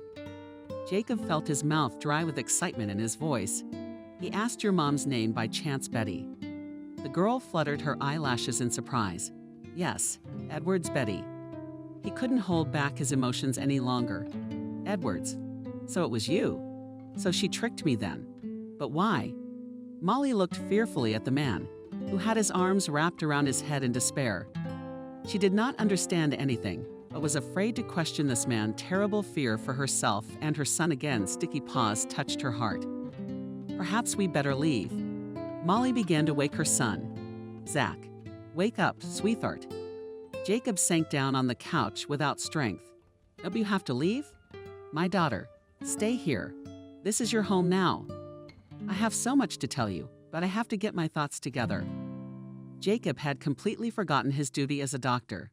He sat on the couch and could not take his eyes off the night guest who had come into his life so unexpectedly. Zach looked at the adults and didn't understand what was happening to them. He looked at his mother, then at the owner of the house. You're my grandfather. The stupor fell away. And Jacob confidently answered, yes, little boy. He cradled the boy against him and clutched him. Eyes too stingy, male tears rolled down his cheeks. But Jacob was not embarrassed by these tears because they were tears of happiness. Episodes from the past often surfaced in Jacob's mind. But for more than a quarter of a century, he had diligently banished them. Once he had already drawn the final line beyond which his past remained, and he never wanted to go back there again. But the appearance of a young witch doctor with a baby made the man change his principles, and for the first time in many years, he allowed himself to return to the place where his youthful dreams and first love remained. With William Edwards, they had been friends since first grade, and this friendship was approved by both boys' parents and teachers. Because Jacob possessed the qualities of a leader, and William tried to imitate him in everything, so their relationship often resembled a competition. But until the time of endless dueling did not tolerate serious disagreements. Only sometimes William would wistfully remark, "Jacob, you're a real lucky man. No matter how hard I try, I can't do it." His comrade answered him everything, because you try to repeat after others, showing your individual qualities, and immediately feel different. Jacob tried to follow his friend's advice, but he still did not succeed. Around the 9th grade, he decided to succeed in another way. He started spreading rumors about him behind his friend's back. When Jacob realized who was the source of the gossip, he gave his friend his first warning. "Look, William, this is not manly. If it happens again, you can forget you have a friend." Edwards was quiet for a while, but jealousy lurked beneath the boy's heart. Despite the fact that relations between friends cooled a little, William also applied to medical school. Surprisingly, but both guys got in at the first go. Jacob took the event with reserve. Edwards, on the other hand, was triumphant. "You and I are destined to be together for life. I can already imagine how you and I will become surgeons and work in a good clinic." Jacob decided to tease his comrade, but district hospitals are not a prospect for an aspiring doctor. "Edwards, I don't get it." Jokes waved 2 hands, did not get burned at once. "This is definitely not for me. My daddy won't let his only son miss out somewhere in the middle of nowhere." Jacob, in a constructive tone, said a real doctor must go through all the stages of formation. Only then can he become a true professional. Although William disagreed, he did not argue with his comrade. The silent man swallowed his resentment when Jacob, not him, had been elected the head of the group at the general meeting. The appearance of a favorite girl in the life of a friend's friend was the most stressful for the jealous. Betty was getting a lot of attention from a lot of guys, but she only let herself be courted by Jacob. William secretly suffered because he also liked this girl. After Jacob started dating Betty, and Jacob was basically left out. Then he remembered the old and already personally proven method of gossip. But having learned from bitter experience, the boy was now acting smarter. He acted very carefully and mostly through third parties. Therefore, it was almost impossible to identify the source. Thanks to the efforts of William at the university, spread rumors that Jacob likes to drink and booze. Such behavior of the university administration could not leave without attention. Jacob was summoned to the dean's office and reprimanded in full form. He was given a warning. "Keep in mind, Jacob, one more such signal, and you can take away your documents." No matter how much the guy tried to slander, to justify himself, no one wanted to listen to him, although he guessed who was the culprit of his troubles. There was no proof. In order to completely eliminate problems in the future, Jacob terminated all relations with Edwards. He even rented a room so that he wouldn't have to face the envious students in the dormitory. But William was not deterred. He decided to come in from the other flank, namely to make his accomplices and his friend's girlfriend. But Betty quickly figured him out. "Look, William, you've got the wrong girl. I'm used to believing only the facts, so you're not going to get away with this. Don't waste your time. Do something useful. Take up ballroom dancing or go to the library." No girl had ever humiliated William in such a way, but the narcissistic young man didn't know how to take revenge on those who made him suffer. The opportunity came unexpectedly, approached the end of studies, and every future medic made plans for life. Before receiving their diplomas, the graduates were offered a little work in the organization of the Red Cross. The first to sign up was Edwards. He excitedly told his classmates about the prospects of participating in the mission. "Guys, this is a great launching pad." A knowledgeable person assured me that later all participants would be given special certificates. And in general, to visit abroad for free. It's the limit of dreams. Many alumni took the bait. Jacob was one of them. Only he had a very different agenda. He thought the peacekeeping mission would give him a chance to gain useful experience as an aspiring surgeon. When Betty found out Jacob was going to Africa, she was shocked. Jacob, do you realize how serious this is? It's very dangerous. Boyfriend to girlfriend. He won't send us somewhere too hot. I've already found out our group is going to one of the poorest countries. We'll take vaccines and necessary medical supplies there to provide medical care to the people. As soon as I get back, you and I will definitely cut the wedding short. Why didn't you tell me before? I would have gone with you too. There's nothing for girls to do there. So there's still danger, and you're lying to me. Betty, you know there's danger everywhere. Even crossing the road is scary because not everyone follows the rules. There were 17 people in their group, and they put Edwards in charge.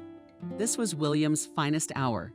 He gave out commands left and right, which caused laughter and obscene jokes. Upon arrival at their destination, the future doctors immediately began to work Jacob, and 2 other guys were sent to remote settlements. But they did not reach the place. On the way to the settlement, they were ambushed. 1 guy was killed, and Jacob was seriously wounded. All the valuable cargo was taken by local bandits. They also tied up the 3rd boy and took him with them. Scraps of their conversations, Jacob realized that the bandits were going to get a ransom for the prisoner. That terrible day he remembered for the rest of his life. He was bleeding on the road with no hope of rescue. Gathering his last strength, Jacob gave himself first aid, which helped to stop the bleeding. After that, he lost consciousness. He woke up in a dwelling resembling a tent. People were discussing quietly and pointing at him. Soon a short man in brightly colored rags jumped up. He began to examine Jacob's wound and at the same time loudly faltered his tongue. The boy realized that his affairs were not good at all. After examining the local shaman, Jacob ate some potions, and he fell into unconsciousness. He lost track of the days, so he did not know how much time had passed since his disappearance. When he became quite well, 2 men from the tribe put him on some kind of battery and took him to the nearest town. There he learned that he had been a guest of the local tribe for 3 whole months. He was also told that he had been presumed dead for all those months. It was a real shock. Jacob was afraid to even imagine the upcoming meeting with his fiancée. But everything turned out to be obscenely trivial. Betty did not faint, but only slightly pale. And then the most amazing thing happened. His fiancée was not happy, but on the contrary, began to reproach him that he had not found a way to inform her that he was alive and well. And I believed you, and you turned out to be like this. She didn't get a chance to say who he really was, because the final scene was the appearance of William Edwards. Jacob pulled his eyes out. "What are you doing here?" William gave him a friendly pat on the shoulder. "I'm glad you're alive. Honestly, very glad. But sorry, old boy, things have changed while you've been traveling in Africa. Betty and I got married last week. It was a beautiful wedding. Too bad you didn't get a chance to have any fun." Jacob didn't remember how he got to the apartment he and Betty had rented before the upcoming wedding. His thoughts were all jumbled up in his head, and at that moment, he wanted more than anything to drink himself into unconsciousness. The only person who was willing to give him a shoulder to lean on was Andrew. "Hang in there, Jacob. You are a man and must be ready for any trials." The next day, Jacob left town, where his first love and his dashed hopes for happiness remained. Molly looked at the man who was telling her such incredible things. "I gave this pendant to your mother after our first serious, if I may say so, meeting. The only thing I don't understand is, why didn't she tell me?" Molly shook her head. "What makes you so sure I'm not William's daughter?" Jacob found the strength to laugh. "I'll show you one picture now, and you'll understand everything yourself." He put Zach, who had already climbed into his lap, on the floor and opened the closet. He searched for something for a long time, finally handed her the picture. Zach looked in and smiled. "You poked your finger and said, 'That's me, Mom,' when we took the picture. And that's the jacket I don't remember." Molly was afraid to believe it. She could feel the tears coming out of her eyes. "So we are not alone in this world, that we have someone else." Jacob smiled. "Not just anyone, my father and grandfather. By the way, quite a successful surgeon at your hospital." Molly looked at him confused. "What are we all going to do now?" Jacob looked at his watch. "So that's how I'm going to work. I'm sorry to leave you, but now we'll definitely have time to talk. Then I'll take some time off. And we'll be sure to get back to the paperwork and the fire investigation. Anything you can find here is at your disposal. You don't miss me, do you? I'll try to get out in time." He moved toward the door, then stopped, smiled. "I have a very strange feeling right now. I'm basically all alone in this world already. And now I have a family. It's so unusual, so strange, but very joyful." Jacob came out Molly, spinning around the house and holding Zach in her arms. "Zach, we have a daddy, and you have a grandfather. You know, he didn't leave anyone behind. It was all this one." Molly furrowed her brow. She already knew that William's new wife had been hit by a car, and now her ex-father was grooming a new woman. But nothing, as long as the rope didn't twist. That voice forced. Molly grinned. Her mom had never fooled her. By some coincidence. In the afternoon, the chief of the local police department had been admitted with a trivial appendicitis. He kept wiping sweat from his forehead. Jacob asked, "Why are you so nervous?" "By virtue of your profession, it seems to me that you have come face to face with criminals more than once." The man grinned unhappily. "Jacob, I know what to expect from a criminal. I can anticipate what's going to happen. But I'll be sleeping here, if I understand correctly. So I won't be able to influence the course of events." Jacob looked at him with interest. "That's an interesting point of view, but you can't be so distrustful of those around you. Maybe that's what I learned there." Jacob immediately understood what the man was talking about. "But if you have more trust. I was there too, but not for long. Our supply train was ambushed. One doctor was killed. I was badly wounded, so the bandits assumed I was dead. But they took one young doctor kid with them. I guess they wanted a ransom. I never found out anything about him. They just told me not to go where I didn't want to go." The chief of police held out his hand. "Leo, believe it or not. But I feel a lot better now. I trust you." The operation went quickly and without complications. 2 hours later, Leo woke up in his room. His consciousness was still hazy, but he could hear someone talking not far from him. "Leo, the jokes are over.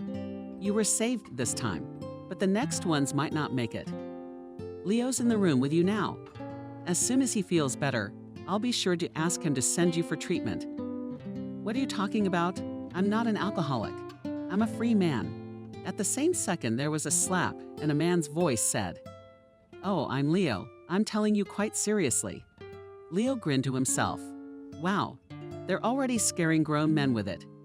When breathing became easier, and he could even get out of bed, Leo called his old friend. "I have a case. Remember that medical supply wagon that was ambushed? A man from that convoy operated on me yesterday. I realize that the case is long closed, but I remember you talking about wanting to dig privately." The police chief listened for about 5 minutes, then nodded his head. "It's a deal. Call me to meet you." Jacob first wanted to run home, but then realized that you cannot come empty-handed to his grandson, or his daughter either. This is all so unusual. Grandson, daughter. Even the language. Even his brain was cautiously saying these words, as if afraid that everything would turn out to be untrue. He drove to the largest mall in the city.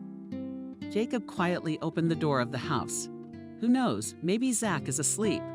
But no, Zach was not only awake. He seemed to be waiting for him, because he immediately rushed over to him. Jacob threw all the bags on the floor and picked up his grandson, who clung to him trustingly. Molly looked around at the purchases. "Oh, did you guys clean out the store? Let's make a deal. No kick out. I realize it's hard for you to call me Dad right away, but I hope that moment will come someday." Molly nodded her head in embarrassment. "I'll try." Jacob set Zach on the floor and commanded, "Let's take it apart. I hope I got the dimensions right." Molly shook her head. "Dinner first. Everything else later." Zach had eaten everything the fastest and was now looking longingly at the brightly colored box that peeked out from the pile of bags. There was obviously something very interesting in there, and obviously for him. Molly smiled as she looked at her son. She understood what he was going through. "Thank you, Molly. I can't remember the last time I had anything other than sandwiches and wheat when I got home from work." "Well, now it's on." Jacob sat on the couch and watched Zach's already calm demeanor. the big machine. The kid's eyes were burning. He hadn't parted with it all evening and then into bed. Molly had barely taken the machine out of his hands when he was already asleep. Jacob was drinking coffee, waiting for his daughter. They had so much to discuss. Molly had just entered the room when there was a knock on the door. Jacob wondered what it was like to be brought in at this hour. He usually got a call from the hospital. Standing on the doorstep was a grim Sam Jones. Molly immediately frowned. Why did he come to apologize? You fool, she told me everything. She's crying to me. She's afraid that she'll go to jail, but she won't. Molly turned away, signaling that the conversation was over. But Sam wasn't going to leave. He sat down on a chair and spoke. I don't know how I'm going to live my life, and my jealousy. I would have left a long time ago, but this way she'll take it out on the kids. Molly turned to him. Is it your fault she's so jealous of you? Sam raised his head at her. But I didn't do anything wrong. Yes, you did. You just don't notice it. But she does, and she sees that you're worse off at home than you are at work. Think about what I said if you want to keep your family together. Sam sat for another 5 minutes, then got up, put a thick wad of money on the table.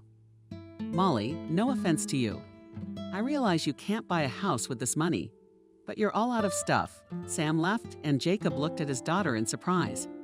And I don't understand everything now. Did he set your house on fire? No. His wife is our village gossip. So we should go to the police. No need to go to the police. She's already punished herself. It's not her fault. She's just stupid and listens to nonsense. Jacob shook his head. You are just like your mother, always for justice, for good justice. Tell me how you ended up in the village. It's a long story of a lifetime. Molly poured herself some tea and sat down in front of her father. They talked half the night. Jacob was indignant several times and said he should be nailed. First it was William and then Martin. Looking at his watch, Jacob said 2 hours and go to bed. I'll stay up a little longer. He went outside, breathing in more air.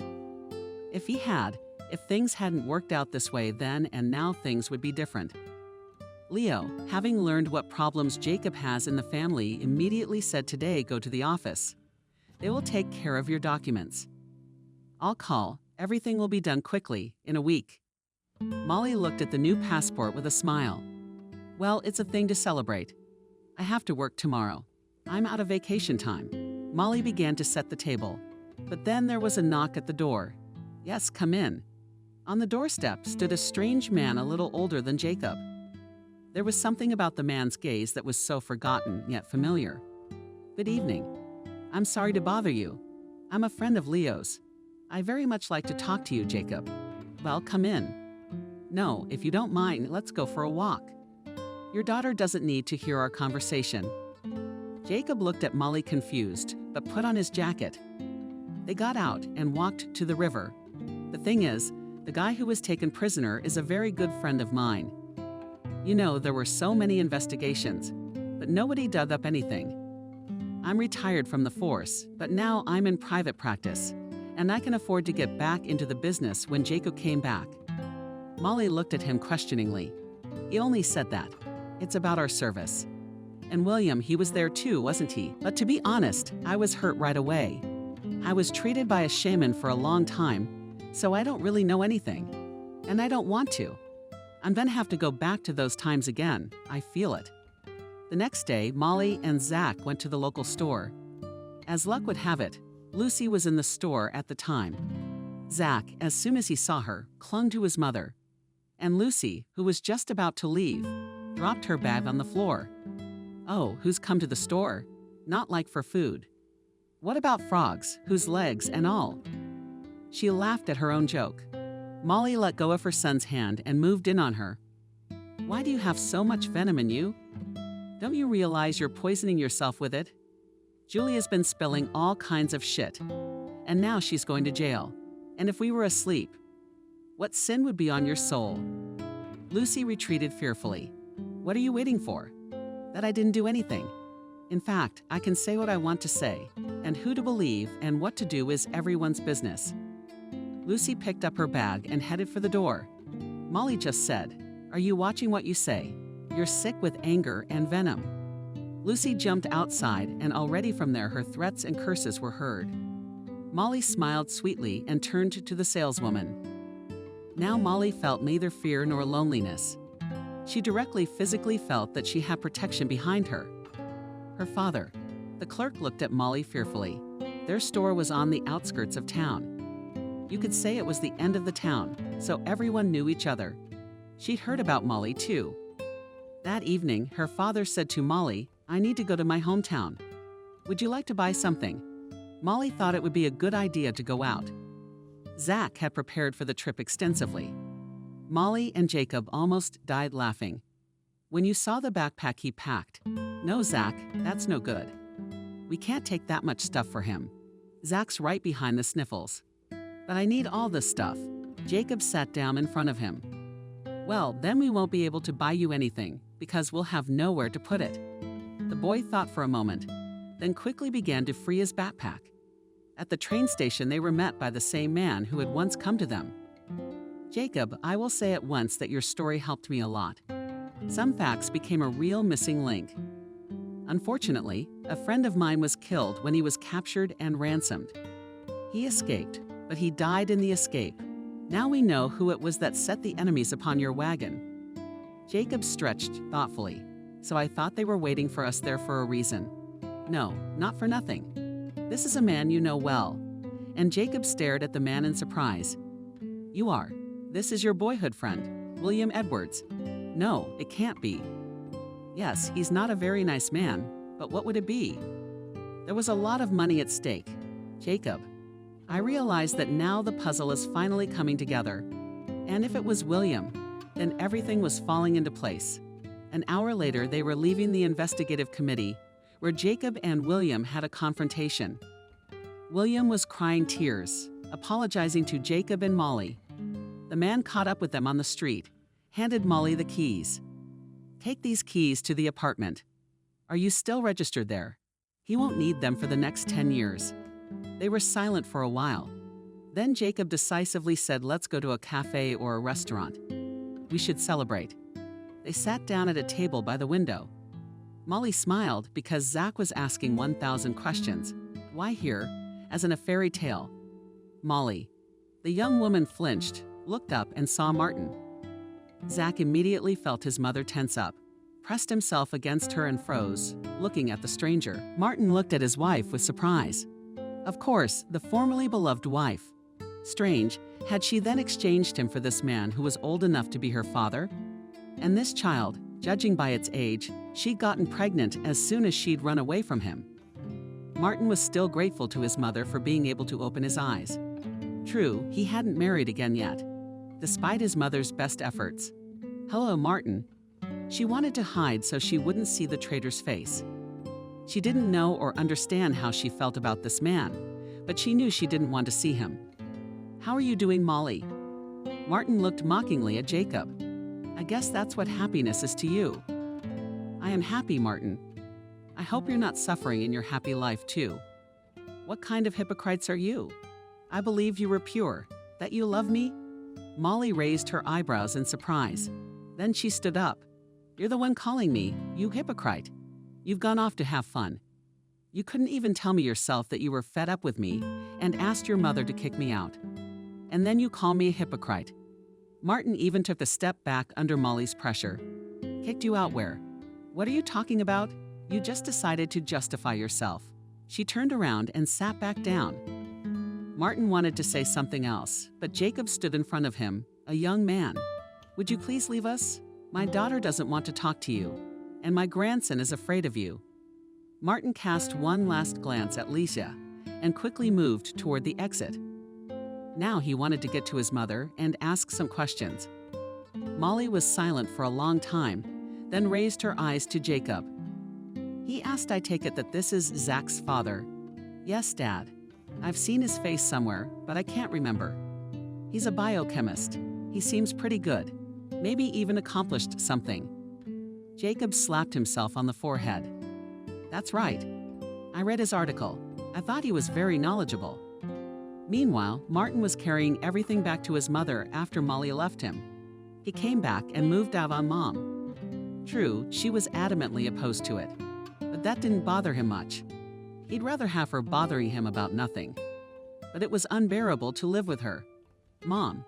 Lisa came out of the room. Martin, why are you screaming like a victim? Mom, we need to talk. What we need to talk about. What could be so important? That you went to visit your mother and saw Molly. The woman shuddered, then quite indifferently said, I'm glad, and I had nothing to do with it. Mother, tell me how Molly left me. And who she left with. Lisa jerked her shoulder. God, I've got nothing better to do. Only how to keep in your head such nonsense will you run. Martin stood in front of his mother. Mom, the jokes are over. I saw Molly, I saw her son, who could be my age. She doesn't have a wedding ring, she doesn't look like a walking woman. Which makes me think you have something to tell me. Lisa. Somehow she looked at her son at once. She had never seen him in such a state. Jacob and his family returned home in the late afternoon. The day had been so full that Zach had long since fallen asleep in his grandfather's arms. Molly, you go to bed. I'm on duty tomorrow too. Yes, Dad, you go. I'll do all the work here myself. Molly looked at the shopping pile. Zach's grandfather's budget had been shaken up pretty badly today.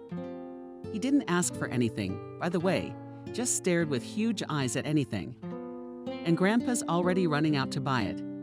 It's time to go back to work at the daycare center. There was a quiet knock on the window. Molly looked out and saw Julia, the same one who had set her house on fire. Sighing, she threw on her sweater and went outside. Julia immediately threw herself at her feet. Molly, I'm so sorry. I don't know how it all happened, as if someone was pushing me. I've done something that I don't know how to live. Sam is embarrassing to look at in front of the kids. Calm down, you're rereading. No one died at the funeral. And that's already good. Julia sat down on the step. How to live? How to live now? Molly sat down next to her, usually to live. Forget everything that happened and start over. Start how? Yeah, Sam won't forgive me. And neither will you. I forgave you a long time ago. I'm grateful in some ways. If it wasn't for you, I wouldn't have found my father. Julia looked at her in amazement. The new surgeon is your father. Yes, Molly was well aware that tomorrow the whole small town would know about it.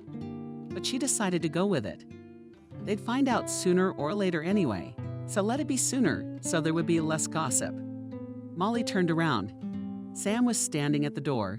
Julia jumped up. Sam, what are you doing here? He looked at his wife gloomily. What are you doing here? I came to apologize. Sam's voice softened a little. He came in, sat down on the porch. I bought a trip to the sea. In 3 days, we'll go as a family. Julia froze. Molly smiled. She had underestimated Sam. He appeared to have heard her. Sam at sea altogether. They walked tightly holding hands. Molly sat still for a long time, looking up at the sky and smiling. 3 days later, the village was shaken by the news Leo Alcax failed Chagall. While in the hospital, there was nothing to do. Asked his wife to bring from home something he had left from art, and all days long he painted. When the picture was ready, it was seen by one of the patients, who immediately offered Leo to write more paintings for a real exhibition. Leo, telling everyone, said that he no longer drank because great things awaited him. Jacob, you have a visitor. Is the visitor not a patient? No, he doesn't look like a patient. But let him come into the office. Martin came in. He didn't look as great as he did in the cafe. Jacob immediately pressed his lips together, stood up, then obliged. Martin looked at him, and I came to you for help. I really need your help. What makes you think I'm going to help you? Because I don't know why. Maybe because you broke up with Molly's mother for some reason. Jacob, I don't know why the exchange of belligerent fervor went away. Have a seat now that you're here. I'm listening to Martin. I couldn't start for a long time. Then he started talking. He spoke without any emotion, just laying out one by one the facts he had learned from his mother. By the end of the story, Jacob understood perfectly well that in front of him sat the same victim of deception as he himself had once become. Martin, even if I agree to help you, there is no guarantee that Molly will forgive you. You realize she's out on the street with no money, no place to live, pregnant. Martin looked up at Jacob. I mean, I'm right, Zach. My son is yours, of course. Who else would it be? Help me. Just one thing. I need Molly to listen to me. Molly stuffed and dialed the windows. The door slammed and she turned around and froze. It was her father, and behind him stood Martin. What the hell? What was he doing here? Jacob raised his hand. Molly, we haven't been in contact with you that long, of course. But you know I don't want to hurt you. I'm just asking you to listen to Martin. Then, after you've listened, you can chase him away, even beat him up. Do you think he has something interesting to say, another incredible story to tell? Or are moms more inclined to tell stories? Martin sullenly remained silent. Then Molly looked at her watch. You have exactly 10 minutes, and that's only because Daddy asked. Jacob stepped out so he wouldn't interrupt the conversation. He was sure that Molly still loved that loner. Except her pride. Half an hour had passed. The house was quiet, and Jacob decided to return. He opened the door and froze. Molly and Martin were standing in the middle of the room, hugging, when they both heard Jacob. Then from Zero and from each other, Jacob laughed. I see our family is getting bigger and bigger. Molly smiled embarrassedly at Dad. What a fool I was. It turns out that Martin is shaking his head stubbornly. No, the biggest fool in this situation is me. Jacob didn't have time to answer anything because his phone rang. It was Andrew. Jacob, how are you? Yeah, I'm fine. Why the mysterious voice? Are they packing their bags? Peter has been dishonorably banished. Is your rightful place waiting for you? Jacob exhaled, that's news, but no muse. But you're an excellent surgeon and neighborhood hospitals are not enough for your scale. Jacob hung up the phone, confused, turned to Molly. Here is back Molly, smiled and hugged him. Daddy, it's good your place in a real hospital. Especially since we've decided to go back too. Jacob raised an eyebrow. Duck, I guess you two should get married. Martin and Molly laughed. Papa, neither of us ever bothered to get a divorce. Many people came to see off the surgeon and Martin and Zach. Even Lucy came, though she didn't come close to everyone. She stood aside. Colleagues arranged Jacob fancy send-off, and today he even has a little headache. Molly saw what was sneaking up on her. Juliet is tanned and beautiful. Molly, can I give you a hug? I never realized what an attentive and loving husband I have. Thank you. A car stopped at the gate, and no one got out for a long time. Martin looked at it anxiously. Finally, the door opened and Lisa came into the light. Martin jerked toward her, but Molly held him back. The woman didn't look her best. She leaned against the car and stood like that. Molly approached her. Are you all right? Lisa looked at her and cried. Can you forgive me for being such a fool? When I found out I had a grandson, it turned me upside down. I can't eat. I can't sleep. Molly stared into Lisa's eyes for a long time, trying to find a single drop of deceit, but she couldn't. She smiled afterward. I guess I'll have to forgive you. We're family. Anyone can make a mistake. Martin breathed a sigh of relief. No matter what his mom had done, she was still his mom. And he couldn't turn his back on her anyway. And it would be very hard to choose between Molly and his mom. Martin picked Zach up in his arms and said, Shall we go meet Grandma? Zach's eyes rounded in surprise. And then there are relatives. There are so many. Martin laughed. It happens. And we're also hoping that Mommy will give you a brother or sister. As soon as possible. Outside the door, hospital life was buzzing. Jacob sat at the resident's desk and filled out the histories of his patients. When he was a student, he had learned to disconnect from everything that interfered with thinking. It was a useful skill he used whenever work was at its fullest the previous night. The same thing had happened. An emergency situation had occurred. After midnight, a bleeding man was brought to the ward. The victim was brought in on a cart. Friends, drinking buddies, who, like the wounded man himself, were far from a little over. Interrupting each other, they told the doctor on duty. How did the accident happen? Doc, we were just sitting around and nothing. And then Leo wanted to do an experiment. His wife keeps reproaching him for not being a man, like Leo's hands don't grow from there. So Leo decided to prove her wrong. From the story, accompanying the patient, Jacob realized that Leo Dope in his head wanted to work with metal. But when he turned on the machine, which many years ago he had installed in the garage, something went wrong. The iron from which the accumulated in the houseman was going to make a flower broke out of his hands, and the sharp end entered the stomach. Although they were drinking themselves, they could hardly keep on their feet, and they realized that their friend could give God his soul, because one of the companions to the place of the banquet arrived by horse-drawn transport. They decided not to call an ambulance. Guys, finally, we'll get to the hospital faster. Otherwise, while our medics arrive, Leo will be glued to his flippers. The owner of the truck was very close to the truth, because the surgeon had to urgently gather a team to save the inadequate. The medics spent almost 4 hours to eliminate the consequences of the favorite experiment. The course of the operation was also complicated by the fact that anesthesia did not take the patient for a long time, and everyone was afraid that he would die from a great loss. But the man crawled out of the clutches of death and barely came off the anesthesia. With astonishment, examined the neighbors on the ward. "Guys, where are we? I don't know this place, and my head is ringing like a bell. Let me get a hangover." It so happened that the patient uttered these first words after the operation during his morning rounds. However, Leo mistook Jacob for one of his friends. But the doctor calmly responded to the patient's request. "Everything, brother, today is canceled. And in general, you will have to stop drinking." Leo shrieked, holding his hand over his stitched-up stomach. "No way, and who are you to tell me what to do?" Jacob calmly began to explain to the patient that he was in the hospital. Only Leo began to understand something, as at that very moment a furious woman with a red mop of hair on her head burst into the room. Not paying attention to the doctors and patients, she rushed to the love and began to shake his infirm body. "Why did you trash the garage? How many times have I asked you not to drive drunkards? But you just can't help yourself." Rough physical impact caused the victim a lot of pain. And he screamed. Raya's supposed to. "I'm in pain, of course." Jacob didn't expect to see such an impressive scene of family strife play out before his eyes. In the first seconds, he was a little confused, and then resolutely stood between the indignant woman and the patient's bed. "Ladies and gentlemen, what are you doing here? We barely saved your husband. Leave the room."